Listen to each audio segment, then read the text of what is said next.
I'm here with Piero Antinori, arguably, but for me, the greatest winemaker of Italy. Without Piero, there would be no history of great winemaking in Italy. But I have to ask him the three questions. Piero, tell me, what's your definition of a great wine? Well, for me, a great wine, first of all, has to have personality. It has to be a wine with a distinctive wine, which you can recognize. That's the first thing, the most important. Then I think a great wine needs to be able to age well for a long time. Mm-hmm. And then I think a great wine has to be able to give you an hedonistic pleasure, mm-hmm. but also an intellectual pleasure. You have to know the winemaker, to know where it's made, the tradition of that location. So I think when a wine has all these things, I think for me, it's a great wine. Fabulous. So the second question is, as a winemaker, what sort of inspirations do you have when you make wine? I think that when you produce a wine, you always have a dream in your head, and the dream is to produce a perfect wine. Then obviously perfection is not something of this world, so every year you always have the same dream.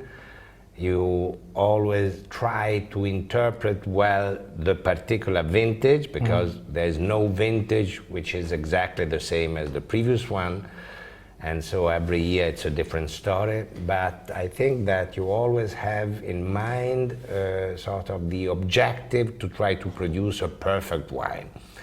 Every year is the same thing, because I think we will never be able to produce a perfect wine. Okay, so the final question is, what's the greatest wine you've ever drunk in your life? Well, I think there are two actually that I always... Normally you're only allowed to one, but we'll give you two. Well, there's always an exception. Okay. One is La Mission Briand 1959, which in my opinion was a fantastic wine, which I will always remember. And another one, it's more sort of personal thing. It's a 1967 Villa Antinori Chianti Classico, because it was my first vintage.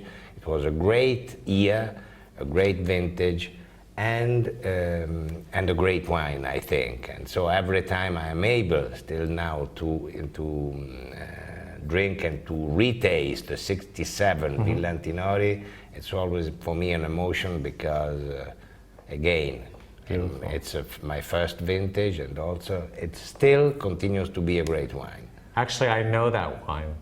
In fact, I drank it with you the first time I ever visited Italy in 1983. Yeah, you have a good memory. And I remember it perfectly, and it tasted like great Burgundy. Burgundy, yes, yes. Right? Right, absolutely. With beautiful mahogany, yes. cedar, plum. Because that's the characteristic of the great Chianti Classico. When it's young, sometimes it's more similar, if you want, to a Bordeaux. When it's old, more similar to a Burgundy. It's incredible. Well, I share that with you. Thank you very much. Thank you.